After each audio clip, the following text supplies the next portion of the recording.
السلام علیکم دوستو، آج ہم موجود ہیں پاکستان کے شمالی علاقے بلتستان میں۔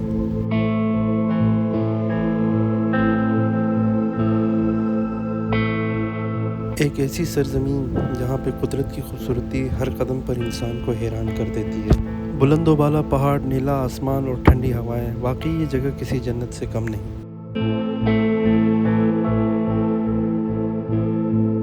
اور آج ہم آئے ہیں بلتستان کی ایک خوبصورت، دلکش اور تاریخی مقام شگر فورٹ کی سیر کے لیے۔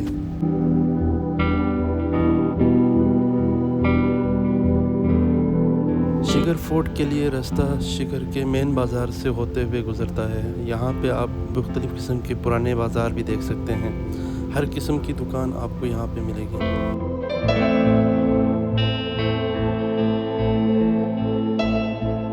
شگر بازار کی تنگ گلیوں سے گزرتے ہوئے آپ کو تاریخ کے وہ حسین مناظر نظر آتے ہیں جہاں پہ لوگ سادگی سے زندگی گزارا کرتے تھے۔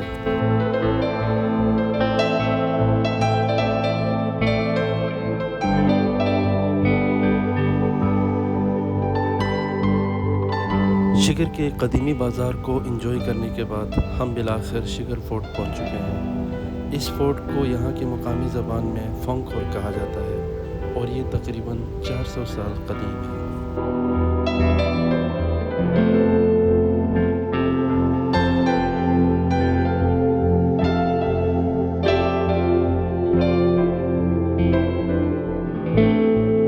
قلعے کا داخلی دروازہ ہمیں ایک الگ ہی دنیا میں لے کے جاتا ہے۔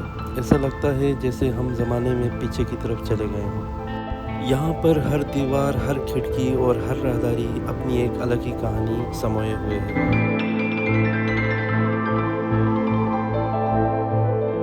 فورٹ کے داخلی راستے سے انٹر ہونے کے بعد جب آپ لیفٹ کی طرف مڑتے ہیں تو یہاں کا شاہی باغ آپ کو ویلکم کر رہا ہوتا ہے۔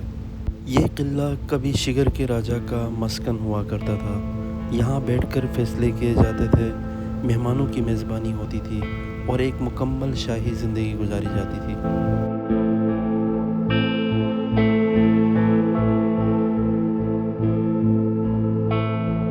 یہ باغ واقعی اپنی مثال آپ ہے۔ چاروں طرف آپ دیکھ سکتے ہیں ہرے بھرے درخت، خوبصورتی اور ایک خوشگوار سا ماحول ہے۔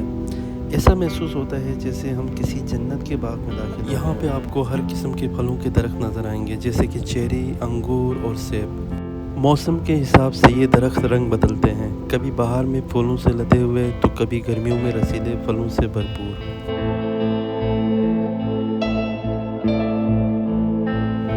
یہ شاہی باغ نہ صرف آنکھوں کو سکون بخشتا ہے بلکہ یہاں کی فضا دل کو بھی تازگی بخشتی ہے۔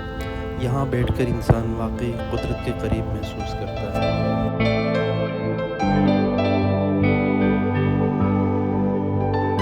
اس فورٹ کو ایکسپلور کرتے ہوئے میری نظر کچھ فنکاروں پر پڑی۔ یہ یہاں پر بیٹھ کے اس فورٹ کی عکس کشی کر رہے تھے۔ ایسا لگ رہا تھا جیسے یہ اس میں کھو چکے ہیں اور اس کو تصویر میں پرو رہے ہیں۔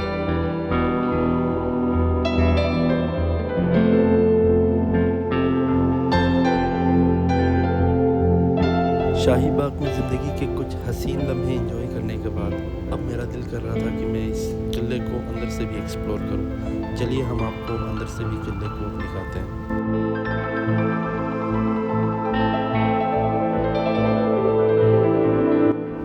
جیسے ہی ہم قلعے کے قریب پہنچتے ہیں سب سے پہلے اس کی منفرد طرز تعمیر ہماری توجہ اپنی طرف کھینچ لیتی ہے۔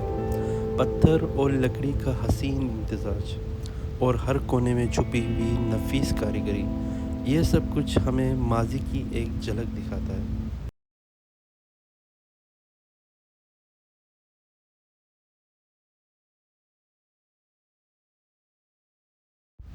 جب ہم قلعے کے اندر چلتے ہیں تو لکڑی کی بنی ہوئی سیڑھیاں اور چھوٹی چھوٹی کھڑکیاں اور کمروں کی ترتیب ہمیں حیران کر دیتی ہے۔ ہر چیز میں ایک سادگی سی ہے لیکن اسی سادگی میں ایک شاہانہ وقار بھی جھلکتا ہے۔ قلعے کے اندر موجود کمروں کو دیکھ کر اندازہ ہوتا ہے کہ پرانے وقتوں میں زندگی کتنی مختلف تھی۔ نہ جدید سہولیات، نہ ٹیکنالوجی، مگر پھر بھی ایک سکون اور ایک اطمینان تھا۔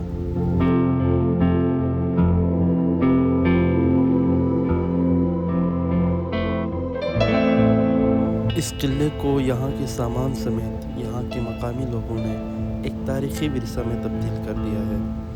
اور اسے محفوظ کیا گیا ہے تاکہ ایک میوزیم اور ہوٹل جو ہے اس کی شکل اختیار کر سکے۔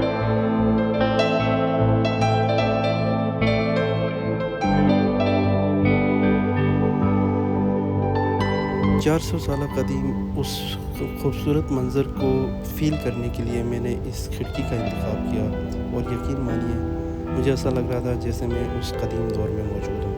بہت ہی شاہی اور خوبصورت منظر یہاں سے دکھتا ہے۔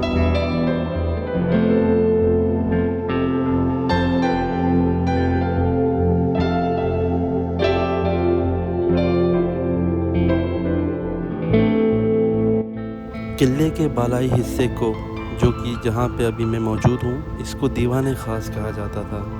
یہاں پہ شاہی خاندان اکثر بیٹھا کرتے تھے اور دھوپ سینکا کرتے تھے۔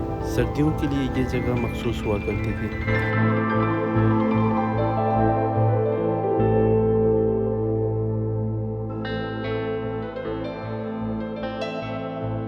قلعے کی ساری دیواریں پرانی لکڑیوں سے اور مڈ سے بنی ہوئی ہیں۔ یہ دیکھ سکتے ہیں آپ، قدیم درخت کے جو لکڑ ہیں وہ یہاں پہ استعمال ہوئے ہیں، اور اس پر جو نقش و نگار ہے وہ شاندار قسم کے ہیں۔ ایسا لگتا ہے کسی کاریگر نے اپنی کاریگری یہاں پہ سمو کے رکھ دی ہے۔